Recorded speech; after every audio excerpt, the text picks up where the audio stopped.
Hey, hi. Welcome to, what's this show called again? Movies Before and After. Movies Before and After. Hey, welcome. Hi. So we actually, on our first episode, which came out just a little while ago, Yay! we got some comments. One of them is from Brendan, and he says, I love how you fuck up the title in 5 seconds. Did we do that? Yeah, he said, to be clear, you called it Before and After Movies in the first episode. Before and After Movies. That's right. Hey, what do you want from me? It's the first episode. I'm trying my best over here. It's a positive comment because he said he loved how I did that. So I'm not worried about it or anything. Like we're cool.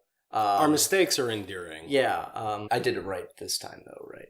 Welcome to What you say? That you only meant well. what's this show called again? Yes. I think I did. Okay, all right. Not that I care. No. I don't. So thanks, Brendan, for that comment. Really appreciate it, buddy. Appreciate you watching.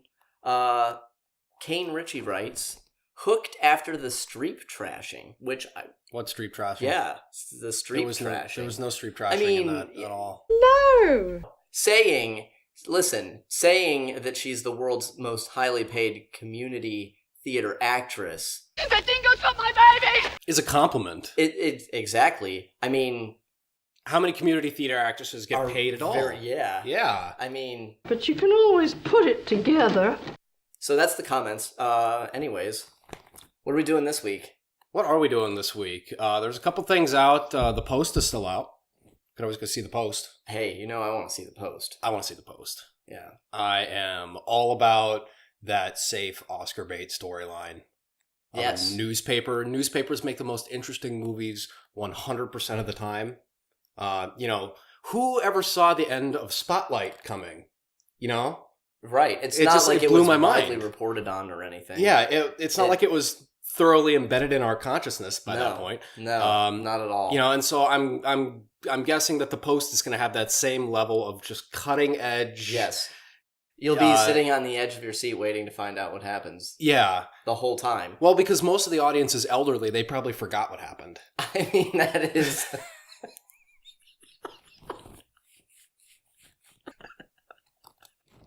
There was somewhere in there you lost me, and I was just like, yeah. We do have nothing but respect for senior citizens.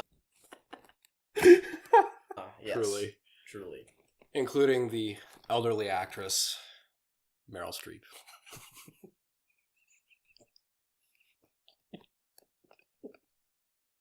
You can't laugh anymore. I know. I'm really trying not to here.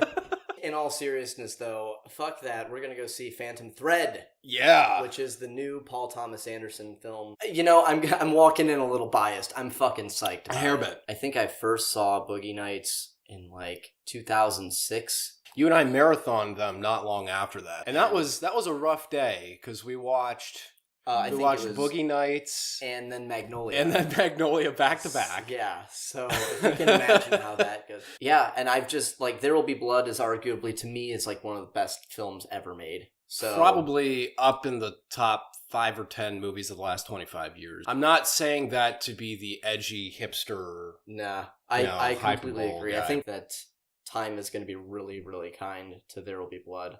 And I think it's going to be kind to most all of his movies, to be honest. I was a little bit disappointed that people didn't really seem to get Inherent Vice. I really enjoyed it.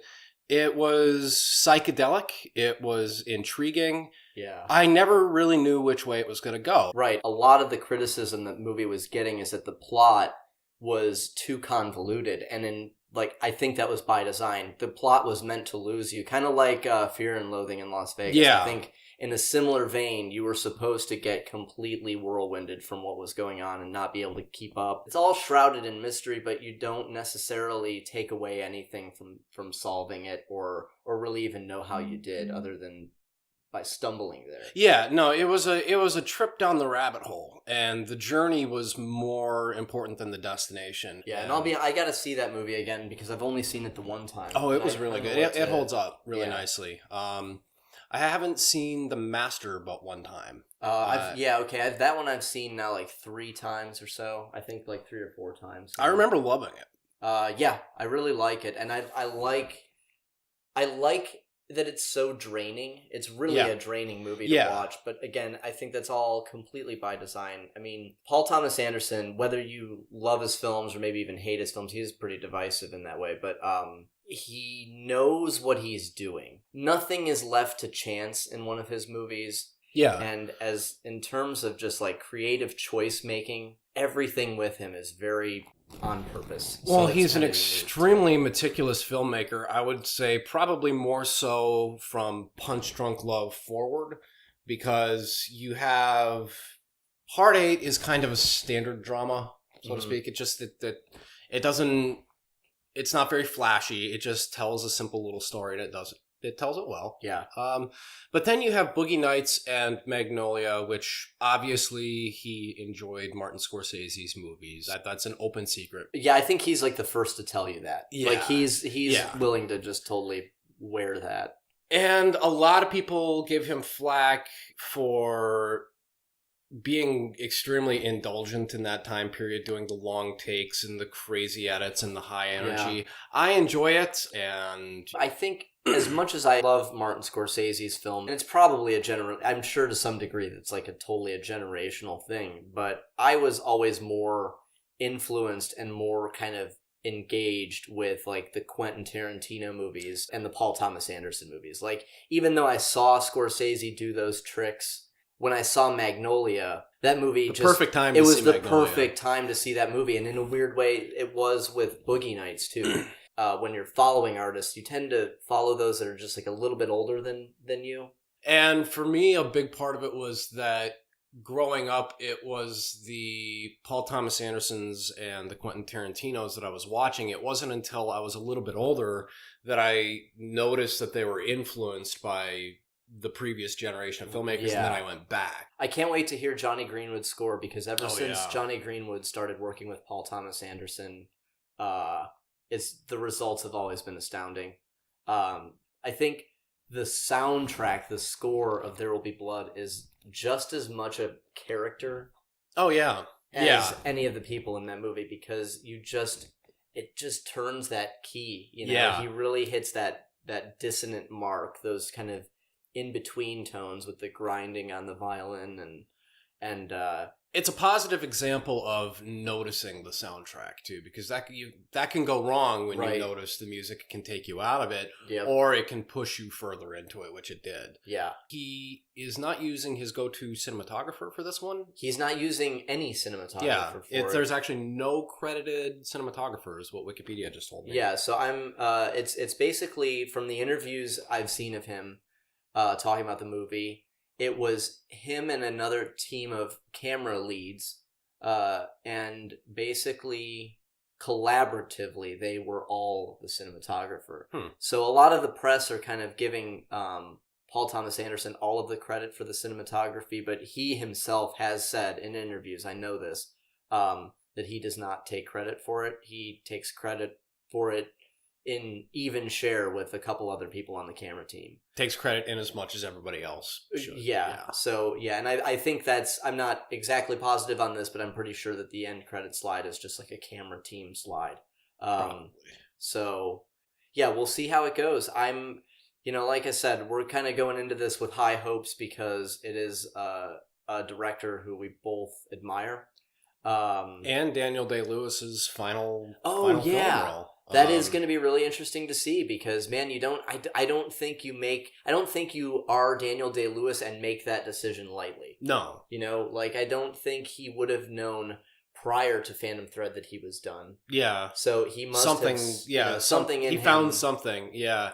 God only knows what actually runs through his head, because this is a guy who, when he's not transforming into other people for amazing film roles, is building sailboats by hand like a lumberjack and sailing across the ocean. Yeah. He's an interesting human being outside of being a tremendous actor. Yeah. I don't think anybody can come close. You can kind of classify like, oh, this is a great actor, this is a good actor, so-so actor, Meryl excellent Streep. actor, But then there's just Daniel Day-Lewis. We'll see you when we come back from Phantom Thread.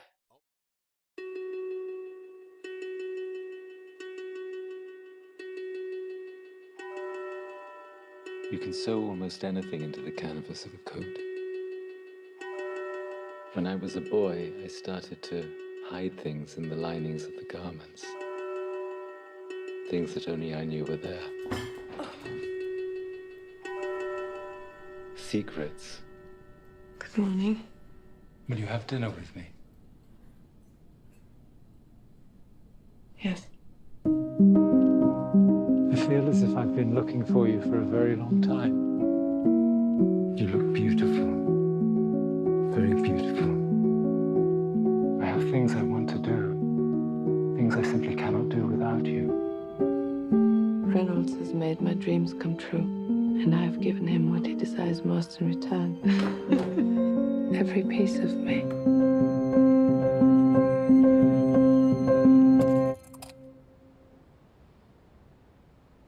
Why are you not married? Her arrival has cast a very long shadow. She's barely looked at you this evening, has she? May I warn you of something? My brother can feel cursed, that love is doomed for him. I don't like the fabric. Maybe one day you'll change your taste. Maybe I like my own taste. Just enough to get you into trouble. Perhaps I'm looking for trouble. Stop. There is an air of quiet death in this house. You're not cursed, you're loved by me. Stop playing this game. What game? What precisely is the nature of my game? All your rules and your clothes and all this money and everything is a game. This was an ambush. Stop. Are you sent here to ruin my evening? And possibly my entire life? Stop it! Whatever you do it carefully.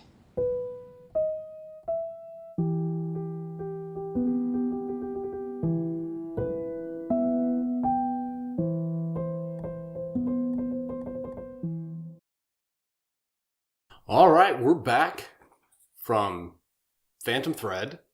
We had a little bit of an adventure getting there. This theater is sold out.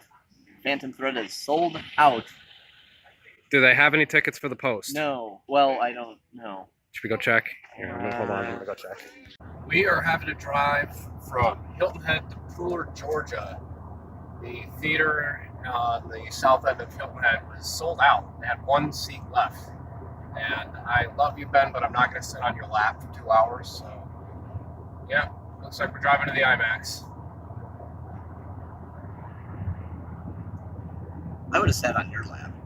And we saw it at a different theater, which was actually kind of cool. They had these really neat chairs. It's like the kind of chairs that they usually make you pay extra for, except that's just like the standard seating. Everybody gets those chairs. And I don't know, what do you think the total amount of chairs in that theater was? Maybe 40? 28, I counted. Oh, you counted. Yeah. So 28 in the whole theater. Yeah, 28, real small room. Which actually, it was great. Everybody had a good seat. There were only 6 people in attendance. Yeah. So, hopefully... And thankfully, the recliner buttons, the novelty of those wore off quickly, because maybe... Yeah, they were... Because I might have pissed off a few people in the movie. Just... If it was too addicting. Yeah. But, I wouldn't... I would go crazy if I was seeing a movie that kids would be... in that theater? I thought about that too. Like, man, I would not take my kid to that cinema at all. No, it's all you would hear is just a bunch of vibrating from. It sounds like seats. It sounds like you're taking off to the moon every time you do it too. Yeah, so It was comfortable though. Yeah. We saw Phantom Thread, which is I've lost count of how many films Paul Thomas Anderson has done now. 8? I want to say it's his 8th. Okay, sure. That might be wrong.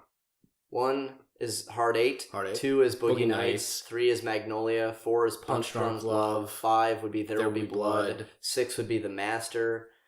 7 would be Inherent Vice. And 8 would be Phantom Thread. So 8 indeed. Yeah. So it's the 8th film by Paul Thomas Anderson.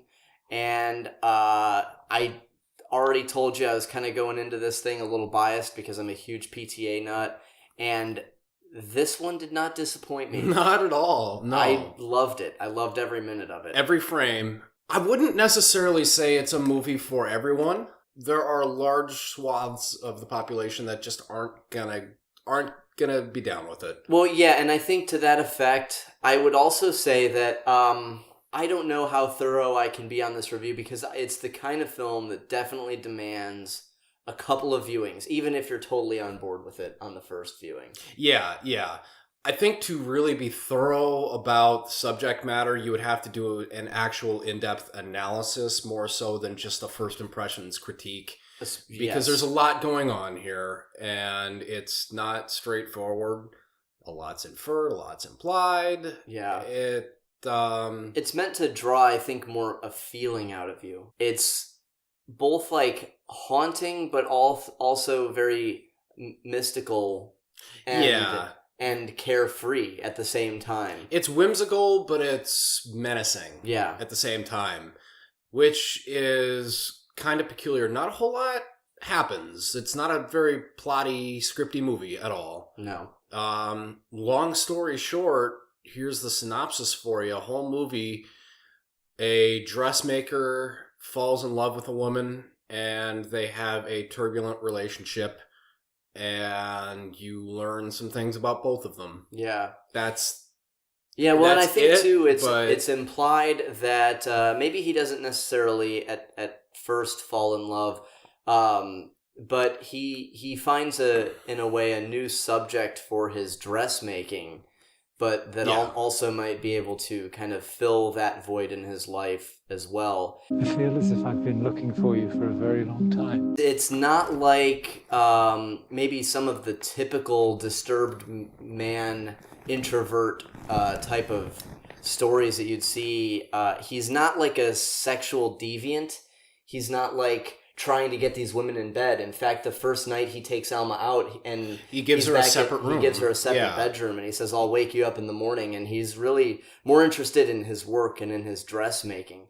The conflict is a lot more psychological, and it's a lot grounded in that relationship than any kind of influence that he exerts. It's more about his peculiarities and, in turn, hers. Yeah, and I think in his subconscious kind of need to control everything around him. Yeah. Like, it's not that the people around him are individual human beings. It's like they are objects in front of him which he must arrange. His sister is the one that maintains that sense of order for him. Whereas this new girl is the disruption. She's the vanguard of the order. One thing I thought was really interesting was the way that, like you said, Lesley Manville's character, his sister, kind of maintains the order in the household, and usually for his betterment. And we get the implication that she tends to kind of play antagonist to these women's roles in his life. But then there's a very distinct scene where that finally kind of reaches a point of being broken up. And there's a reversal in that. She starts to say, "You know what? I'm kind of fond of Alma. I'm kind of fond of her, and maybe you're." She starts to kind of break through to him a little bit, and she starts to disrupt the order which she would normally try to maintain. I think, in a way, an unspoken respect that she had towards Alma for when Alma said, "No, I'm going to do this surprise dinner for him. Yeah, I'm going to tell him that he's being too fussy," because he is. Yeah, and I think she was the first woman who ever entered into that household that was willing to put her foot down and say, "No, I'm going to find my own place in this house." Yeah, and not allow him to act like a child. Yeah. Which definitely there's a lot of subtext as far as acting like a child goes. Mm-hmm. Well, and of course, I think maybe there's a little bit of a Freudian connection with the mother. I was thinking that, well. His deceased mother plays a huge part in his psychology, not so much in the story, but just in how his character's built. He's not really complete without some kind of maternal structure in his life, which towards the beginning of the film, is kind of his sister. And then Alda comes in. Alda, right? Alma. Alda comes in, and she sort of takes that role away and assumes that maternal role. There's a steady feed of scenes of day-to-day life, and through the direction, we're always given kind of this menacing tension under the entire movie.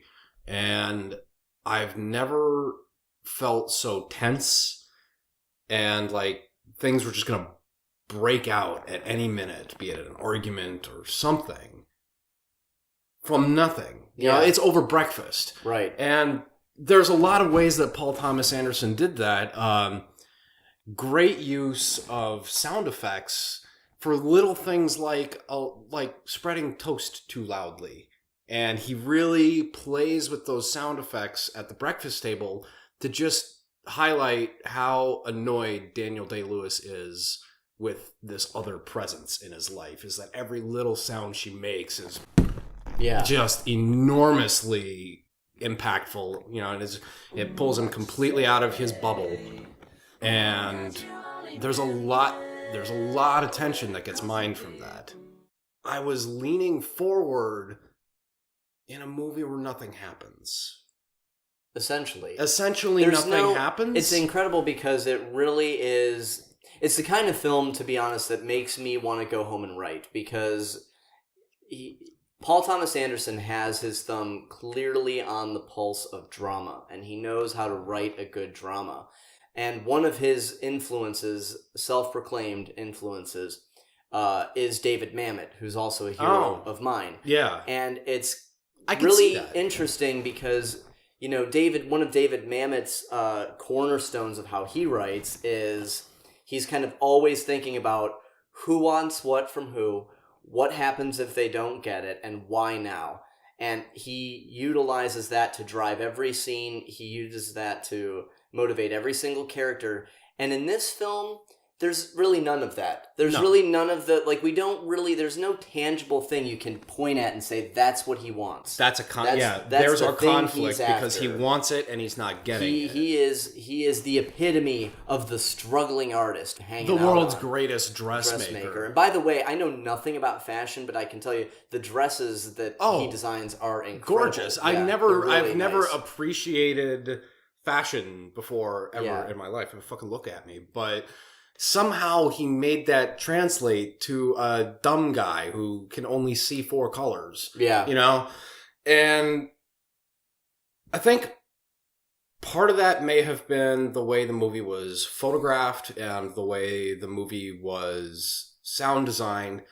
It was a very rich environment. A lot of period pieces will just hit you in the face with a hammer about how this is the 1940s, and they'll just beat you to death with it. Right. And they'll give Meryl Streep a really thick accent. Yeah. No! Yeah, they'll give Meryl Streep like an East Atlantic accent and have her walking in dressed like a flapper, you know, who just got off the Titanic. Mm-hmm. And, you know, of course, it's amazing, but it's not everybody's Meryl Streep. And some man will come in and slap her around 5 times or something. Yeah, and because that's get a hold of yourself. That's what all men did. All women back then. Always. They were always physically abusive. You know. Yeah, and they're not just easy. Nobody ever lived tropes. in harmony. But I feel like this kind of a movie that had a much more subtle and subconscious form of, for lack of a better term, abuse.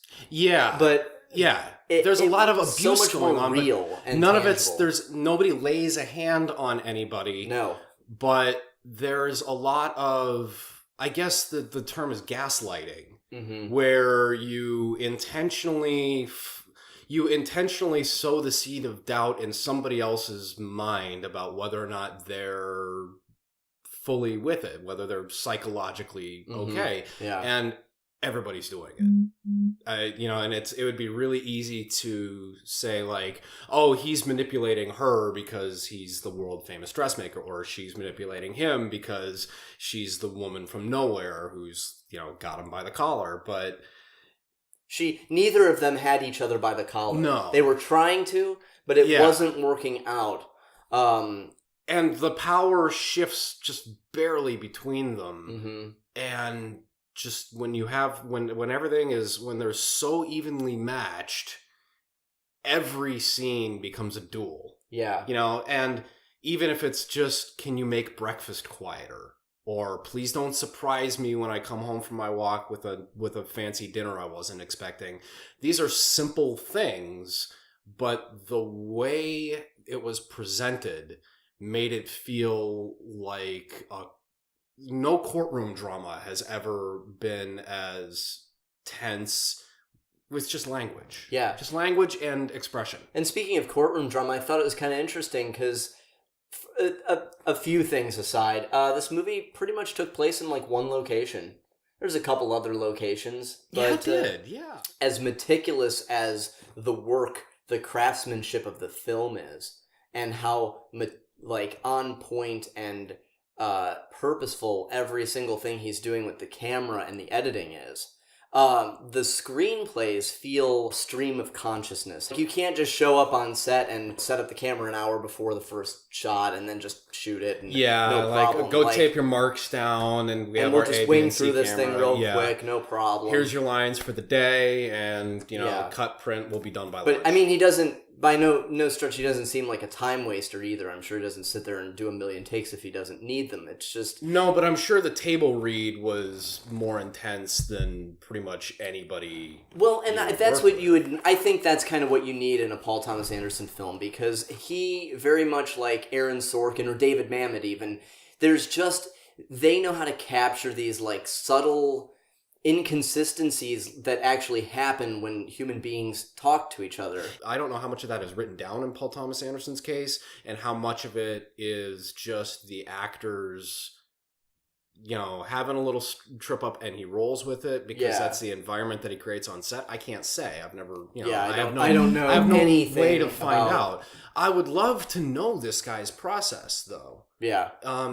Because it's always intriguing. It's just as much about the silent beats as it is about when people are talking. If I had never read beforehand that there were smoke machines, I would have never noticed. Mm-hmm. Just an incredible atmosphere overall. Yeah, it's more atmospheric than just about any fucking horror movie I've seen in the last 10 years. It's twisting a screw tighter and tighter and tighter and tighter. Yeah. And by the time... the film resolved. There is one release, and that's what I think is really unique about this film, is sometimes filmmakers try to write in a couple of different releases. Yeah. Which is understandable. You want to kind of ease the pressure, like valves. You want to kind of have your peaks and your valleys, but it all ratchets up to kind of this finale in a way that you don't even expect is going to even happen, because like we said, there is no plot, there's no rails that this film is on, until Alma makes a revelation that kind of changes it. And that's where I want to talk about my interpretation, because I thought of one and I've been keeping you in the dark on it. Yeah, you told me that you had one in the car, and and it pissed me off. I was going to keep you in the dark on it. Thinking about it. But I have a special interpretation of the title.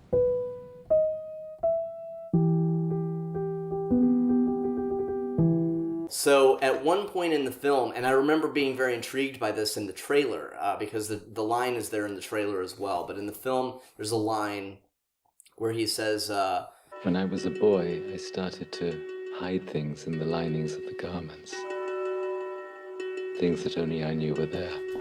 In almost a mystery sense, I was like, ooh, I wonder how that's going to come back. It's going to be a clue. Like maybe another woman from his past will show up wearing an old dress, but really it was meant for someone else. Or he gets a secret message out to somebody who knows where to find him or something like that. And I was thinking, not to say that couldn't have gone in a good direction, but what I thought was really interesting... But that's a different movie. ...is obviously, I would think, the phrase phantom thread alludes to that. And so what I thought was very interesting was the scene where Alma decides, about halfway through the film, Alma decides to poison him with some poison mushrooms. And so you can tell she carefully doses it. Yeah. And she slips it into his tea, I guess, think? his and, tea. And so he drinks the tea, becomes very ill. So much to the point where he who cares so endlessly for his own dress creations, this sickness causes him to trip and fall all over one of his dresses and smear it with black shoe polish and essentially ruin the dress, and it needs to get remade in a hurry. But then he's, bedridden for anywhere between probably 2 and 4 days, and Alma, much like a mother caring for a sick child, takes care of him for a few days. Now, a slight fast forward to what I'm going to call the twist. So if you didn't get the spoiler warning this before, is where, yeah, this is the one spoiler that if you really haven't seen the movie yet, then fuck off.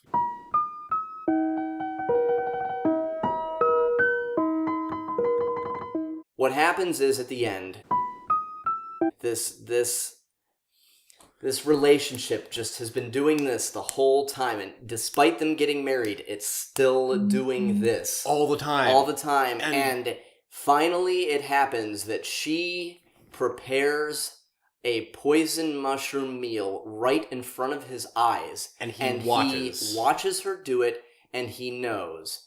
And she comes to the table and she serves him, and they have this staring contest, which they had when they first met, too. Same so kind of another staring contest, and a battle of wills. She just up and says, "I need you to be helpless and on your back so that I can take care of you."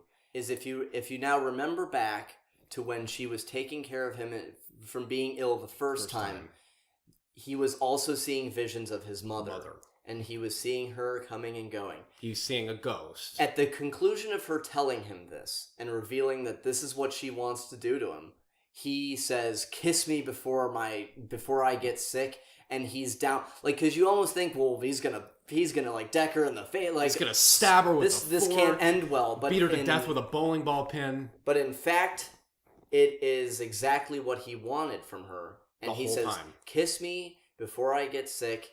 In much the same way that he will weave a little tapestry into a coat that you don't know is there. The first time she poisoned him with the mushrooms and forced him to see her as that motherly that he wants, person that he wants, that was her giving him a phantom thread.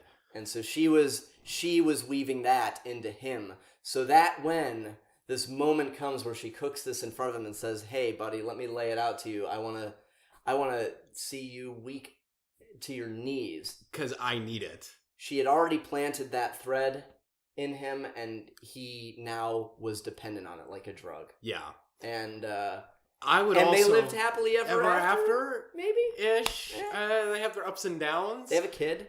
They have a kid, yeah, in the epilogue, yeah, so it works out. I mean, the movie leaves off on an optimistic note, but it's also one of those optimistic notes that's good for them. Yeah, everybody's got their kinks. Yeah, and that's I guess strange one. My take on the title is similar, but for me, the term Phantom Thread kind of references this strange dynamic between the two of them, where they take turns. They go into this masochistic, sadistic cycle with each other, and anybody who's from the outside looking in saying, "How is this working? Why are you together? Why is your relationship working?" That's the hidden thread that's keeping them together. Yeah, and I think it's essentially a certain measure of control over one another. Yeah, and they have to they learn to take turns trading that control off. Yeah. The point of the movie ultimately is there's a little bit of give and take. Yeah. There's a tit for tat, that there's a quid pro quo involved with everything. You're going to have to give up a part of yourself from time to time and give it to the other person. And there's even a line in the movie where she says, "Reynolds has made my dreams come true, and I have given him what he desires most in return. Every piece of me. There is a genuine measure of care and love from his character to her. It's just that for her, it's like drawing blood from a stone sometimes. Yeah. But it's there. It is there, and you have to learn to find it. Yeah. And she ultimately does. Mm-hmm. In the she strangest really way just possible. she really has to lay it down. Yeah. You know, she really does lay it down. And I think it's cool because she maintains that attitude the entire time. Because even in the earliest stage of their relationship, she was too fussy. None of this third act revelation is out of place or out of character at any point. It's surprising, but not out of place. So, and I think on top of all of that, Jonny Greenwood's score was awesome. Oh my god, yeah. It was really good. It works so well because it's this, you described it really well as neoclassical. It's a very lighthearted, upbeat piano classical mixture. Beautiful music, but it's played very ironically with what we're seeing on screen. Yeah. So there's a lot of dramatic tension in every scene, and somehow using that voodoo magic that Paul Thomas Anderson does as a director, this score by Jonny Greenwood is somehow ratcheting up the tension. Yeah. Well, and there's also pieces too. What I noticed with the score is that there are a lot of just whole pieces of music that take place in the upper frequency register. So it's pianos and high strings, and it all kind of sits up here. And then there are some scenes where everything is in the sub, everything is in the bass. Oh, I never noticed that. And I noticed that. I also, of course, Jonny Greenwood is just kind of a brilliant musician with his hands all around diatonic music and chromatic music. And so he's able to kind of do key changes that are just astonishingly simple and work really well, when mostly key changes tend to be at least a little jarring. If it's that well hidden when I noticed it, then this is definitely, I would say, a movie that needs somebody smarter than me to go through and do a deep analysis of. Yeah, and I think too, there's a lot to chew on. I will say again that you've got at least me, I'll speak for myself, you've gotten me at a little bit of a disadvantage in this episode simply because I really could watch this movie 2-3 more times before, and probably see so much more than just not seeing it. Honestly, this, if it starts showing here in town, I'm going to see it again. Yeah. It's not that I would like to or that I intend to. Almost that you got it. I'm pretty confident I am going to see this again. Yeah. When it comes out on Amazon or wherever. This is getting a review. Fuck it. We've gone on about this for long enough. I think so, yeah. I am going to give it 5 sewing needles out of 5. Okay, yeah. That's. I'm gonna give it a perfect score because there's really no point in the movie where I said, there's just not a point. Yeah, there's just not a point. The pacing, the cinematography, the score, the acting. If this is Daniel Day-Lewis's last role, bravo. It's a good one to go out on. Yeah. Probably the best one he could go out on, I think. Probably, yeah. I would say the best thing he's been in since There Will Be Blood. Yeah. The best film Paul Thomas Anderson has done since There Will Be Blood. Yeah. The best film of 2018 so far. Well, technically it's a 2017 film. Is it? Yeah, I mean, it's in the Oscars. So that's true. See, Silence came out last year, too, in January. And that was... I'd say, like, close tie. Yeah, I don't know like, that's a really close tie. Yeah. Because there's a lot to chew on with Silence, too. Like, yeah. Oh, that's a very tough comparison. What's your arbitrary rating system?